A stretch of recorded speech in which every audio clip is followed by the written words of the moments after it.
Hello everybody, finally got my sump up and running. New sump with a new high flow pump.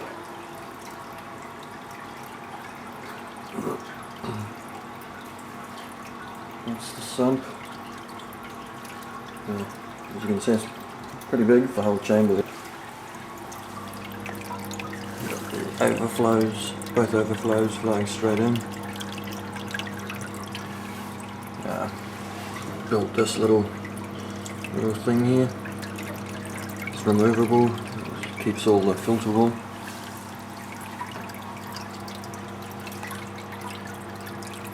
See, there's a decent amount of flow going through there. The pump is rated at 10,000 litres an hour. It's about, it's just over 2,500 gallons an hour.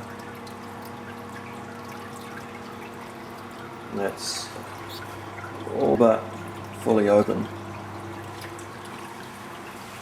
The only reason it's not fully open, I misjudged a bit on the return, too close to the surface. If it's fully open, it just creates so many bubbles. So I've knocked it back a little bit. So it's probably doing about, I don't know, 8,500 litres an hour. Which is pretty good, lots of movement. That's the tank ready for the refugium. So I'll get that plumbed in soon, hopefully. I'll have to lift it up to match that height.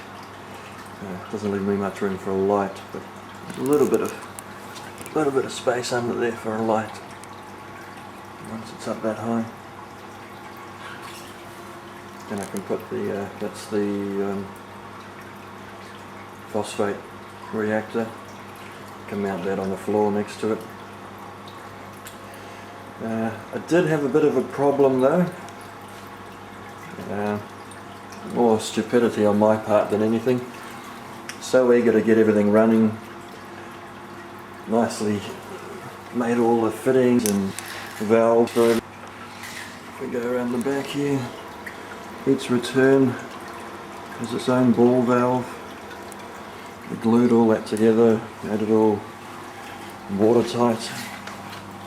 Go on this side, got an extra one there that I can plumb into if I need to run anything else. And that's a bit hard to see, but that has a ball valve on it as well. So I can just glue something on there and run maybe the chiller when it warms up. We'll have a separate pump for the chiller, so see how we go. But in my haste to get all that done, I flopped the hose to the top of the pump.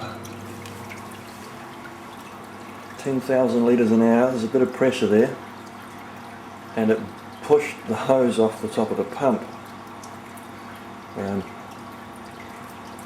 Subsequently splashing water everywhere over my controls for my LED lights. They were up and running again, but they were out for a few days.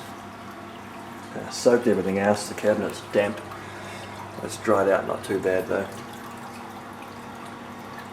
And of course it had 2:30 in the morning. I woke up to some horrendous sound, sounded like the washing machine. Come downstairs and the whole floor was flooded. It went from wall to wall. Anyway, lesson learnt. So heated up the pipe, made it nice and pliable. Don't know if it shows, but while it was still soft, I really secured some hose clamps on there. There's no way that is coming off this time.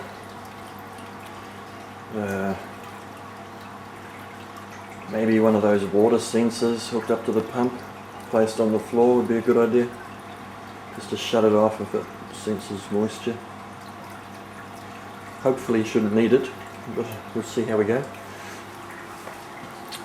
So now I've got nice flow. I've got a couple of frags